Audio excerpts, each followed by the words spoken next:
The common test for Update 9.18 has started. This time, players can test a number of important new features. Improved Matchmaker, Tier 10 light tanks, a new role for SPGs, updated rules for forming platoons, and more than 20 vehicles in HD quality. Learn more about it right now.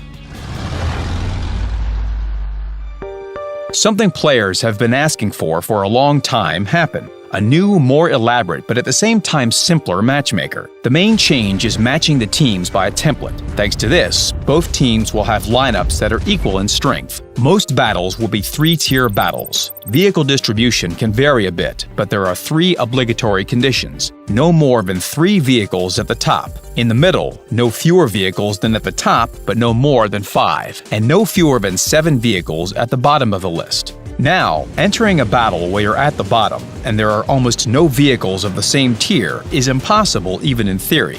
Also, if you play several battles at the bottom of the list, the matchmaker will prioritize a place in the middle or at the top for you.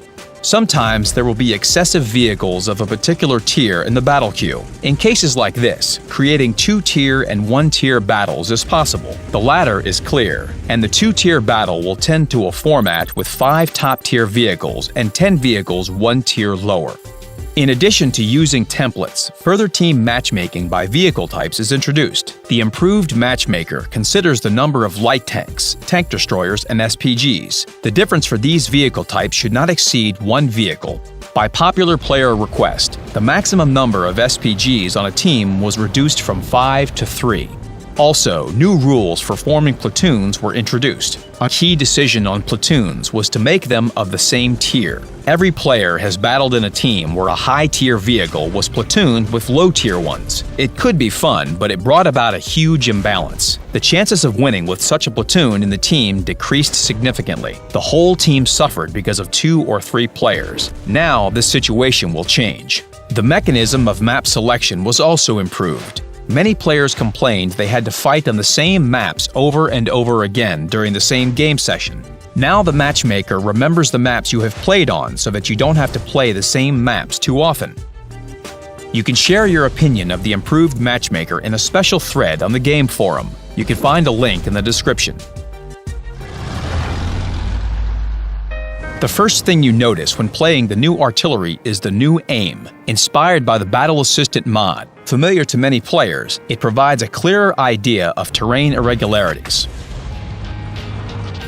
The good old artillery aim remains. You can switch the view while aiming.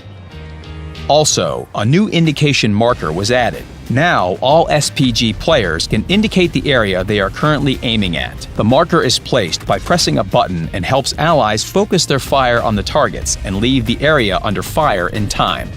These are all just visual improvements. The main change is the new role of artillery in battle. Over a long time, this topic has been one of the most discussed and controversial.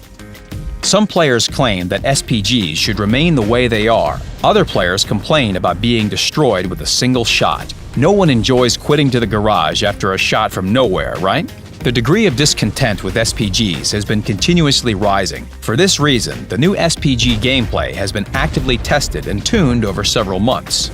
After 4 iterations, hundreds of surveys, and thousands of work hours, the developers decided to make this step, release the new SPG gameplay on the common test. Now, only high-explosive shells are available for SPGs. Their damage and armor penetration were considerably decreased. The chances of being destroyed with a single shot are now close to none. At the same time, their accuracy, aiming time, and reload time were improved, and the burst radius became wider. Now, it's more advantageous to fire at groups of enemy vehicles and not at single targets. However, the key feature of the improved artillery is the ability to stun enemy vehicles. All opponents within the burst radius get stunned for a while, and this is the best time for the allies to advance. When a vehicle is stunned, its mobility, accuracy, and reload time worsen. The stun duration can vary and is displayed on the special marker above the stunned vehicle. You can protect your vehicle from artillery with spall liners. They decrease the stun effect by 10%. But sometimes, even 1 second matters in a battle. In this case, the first aid kit comes in handy. It will momentarily remove the stun effect. To make the game more interesting, first aid kits and repair kits became reusable. These features are new in the game, and this is why the developers need your opinion on all the improvements. Join the common test, play, and share your feedback in a special thread on the game forum.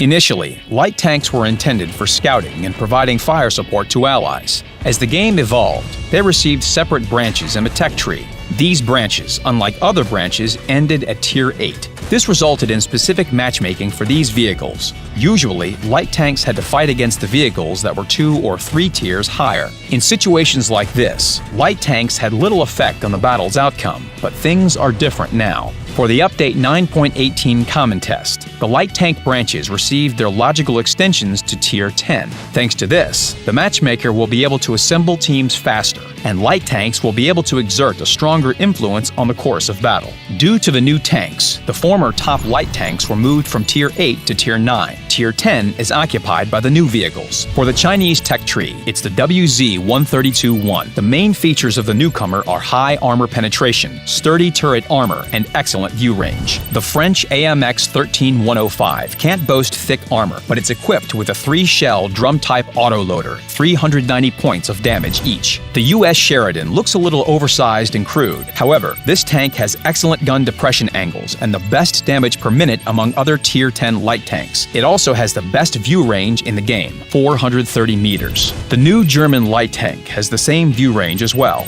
In addition, the Rheinmetall Panzerwagen received a good gun and excellent dynamics. However, it's outmatched in acceleration by the new Soviet T-100 light tank. Its power-to-weight ratio is almost 50 horsepower per ton.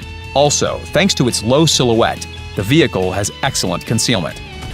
The role of light tanks remains unchanged: scouting and fire support. However, they now have decent firepower and even more impressive dynamics. More than 20 vehicle models were reworked in HD. This time, the emphasis was on artillery and Soviet light tanks. The elegant French Lorraines, as well as such behemoths as the Soviet Object 261 and US T-92, received new HD models. That's all for now. Join the common test, and remember that together we make the game better.